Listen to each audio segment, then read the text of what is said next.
During the height of China's war of resistance against Japanese aggression, a road was carved out across soaring rivers and towering peaks. Traveling from India to Kunming in southern China meant the difference between life and death for a country whose fate was hanging by a thread. There you go, enjoy. Candy from the future. It bears the name of General Joseph Stilwell, Commander-in-Chief of the U.S. forces in the China-Burma-India theater. 8 decades later, peace has given the road a different destiny. Quiet, perhaps, but not forgotten. On the 80th anniversary of its completion, the descendants of General Stilwell returned to China to retrace a road built through hardship and to discover what it still means today.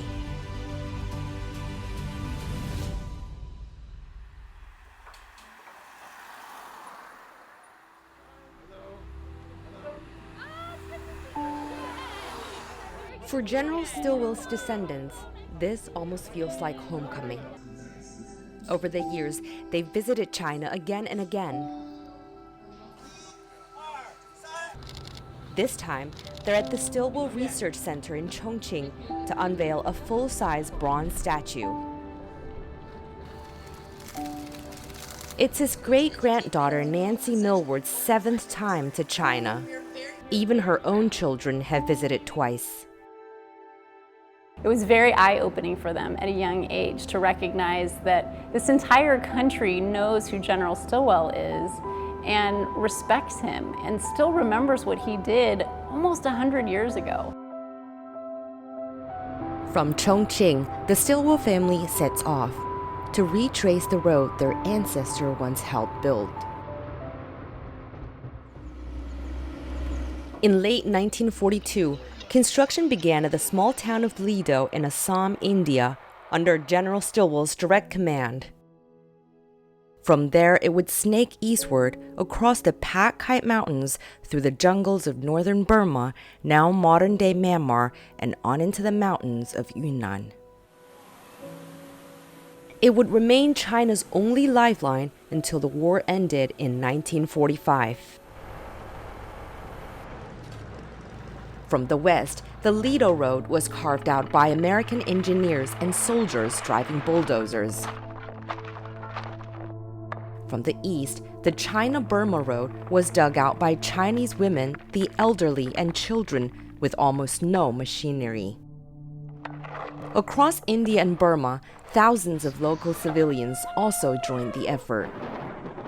Some historians said it was like the workers were digging this road using their fingernails. Yes. I mean, it's an allegory, but just thinking about the primitive tools and the effort and the terrible weather. Must have been really difficult to build this road, just bit by bit, 1 meter at a time. It's really an amazing feat of engineering. In museums in Yunnan province, stone rollers like this one, used by Chinese workers, were passed down as a symbol of the struggle. 它很重，上坡的时候还好，大家往上拉就是费力一点，但是下坡的时候，一旦它滚下来，经常就是砸死几十个人。 Eventually, 1,133 American soldiers lost their lives building the road. For China, the toll was even greater. There was no way to count precisely, but the number is believed to have been at least 3,000, and likely far more. Countless Burmese and Indian civilian builders also sacrificed their lives for the road. They died in blasting accidents, in landslides and river crossings, buried under earth and stone, or from malaria and exhaustion. So heavy was the sacrifice that American engineers called it the road where a man fell for every mile. And that's just building the road. To keep it alive, Chinese and Allied forces fought fierce battles across western Yunnan, clearing the way for the two halves of the road to meet.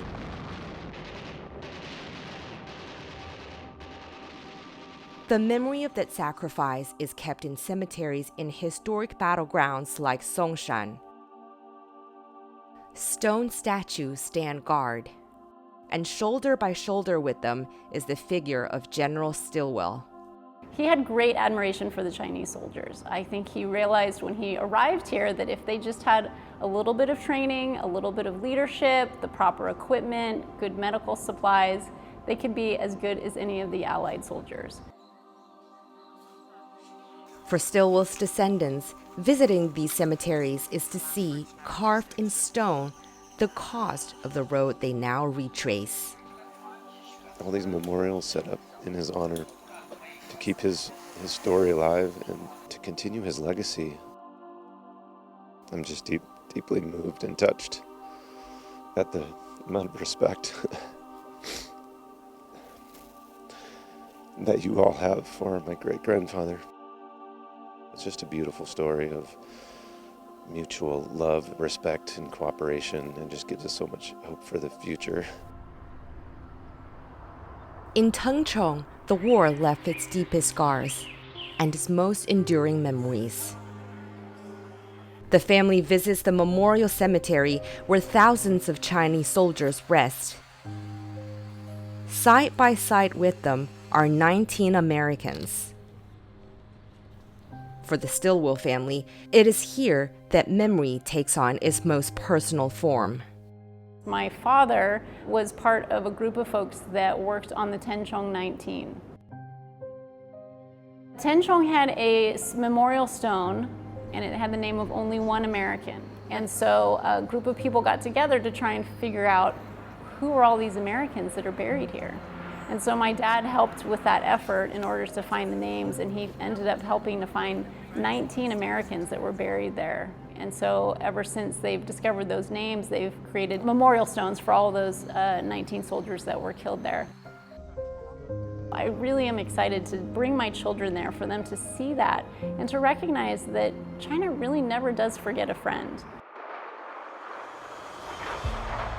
In January 1945, after nearly 3 years of isolation, the Lido Road and the China-Burma Road finally connected.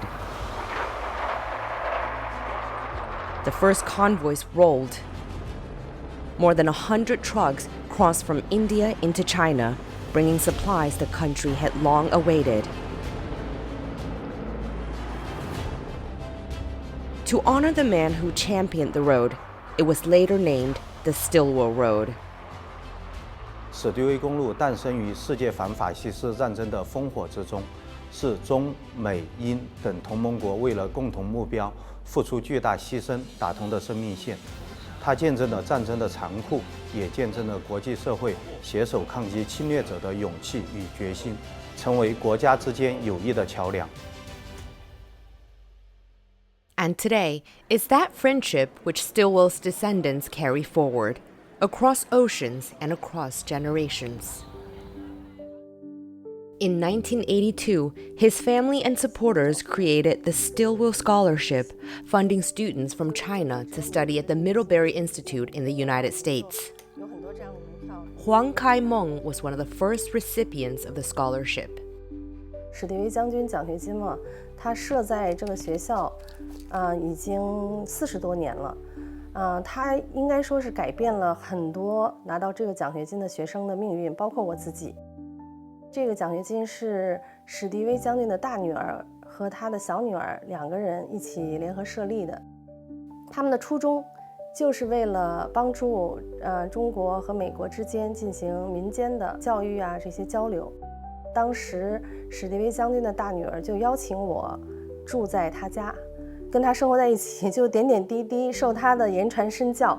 在他去世之后呢，我呢一个是加入了史迪威奖学金基金会，从那时候起呢，我又跟他的儿子，也就是史迪威将军的外孙一家，又开始建立很深的这个关系和这个友情。In 2023, General Stilwell's grandson, John Easterbrook, wrote to Chinese President Xi Jinping, sharing the story of that connection. President Xi replied, saying he felt the warmth of the American people through the Stilwell family and recalling how China and the U.S. once fought side by side for peace. I have great pride in my family and the legacy that General Stilwell started so many years ago, and all of the work that both my grandmother and my father have done over the years. And it's truly our honor to be able to create these friendships and these relationships. I hope that my children see that and recognize that that's how life is. You make connections with people and you build these bonds and you bridge these gaps, and it helps to bring both of our countries closer together. Today, as the fourth and fifth generations of General Stilwell's descendants again set foot on these roads, they're retracing more than a line on the map. They're remembering the sacrifice and faith that made it possible. Dennis was here. Faith that allies could stand together and that the future would hold more than the darkness of war. And it is written that he had a great admiration for the Chinese people, and he saw the potential of this great country. And look what it's become today. He was a visionary. Maybe he traveled into the future already and went back and said, you have a great future ahead of you, and this is how we do it. On September the 3rd, 2025, the two Stilwell great-granddaughters were invited as special guests at China's V-Day parade in Tiananmen Square, a rare honor underscoring the regard China holds for the Stilwell family. I was thinking that the entire time I was watching the parade. It was such a magnificent display of national pride for China, and I was so honored to be there as an American to be able to witness that. And I think that General Stilwell, given how much he admired the Chinese soldiers and knew that they were capable of doing so much, to be able to see the military now, I think he would be so pleased. On historic battlegrounds, General Stilwell's great-great-grandchildren and their Chinese peers are kicking off a new generation of exchange. I haven't seen any of the Chinese kids play, so I don't know, but I can do my own thing, you know? I don't know if I'll win, but it will be a good battle. So far, it's been amazing. China's very beautiful, definitely different from America, but very unique and awesome. I would like to live here. Where their ancestors fought side by side, they're now playing shoulder to shoulder, with the same spirit of courage, respect, and friendship. Showing our children the bonds that he made with the Chinese people is really important for them to learn their place in the world and their understanding of other people around them. I think both countries will have their challenges moving forward, and we don't always see eye to eye, at least in terms of our leadership, but I do think that there's a lot of space for creating collaboration. I think the more interactions that we can have on a people-to-people basis will definitely help with that. 民相亲在于心相近，心相近在于情相通，情相通需要我们常走动。希望我们中美两国民间能够加强交往，更多的为维护世界和平做出我们的努力。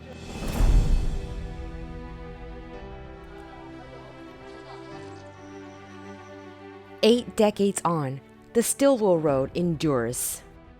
Not as a relic of the war, but as a reminder of a history shared and remembered across time and space.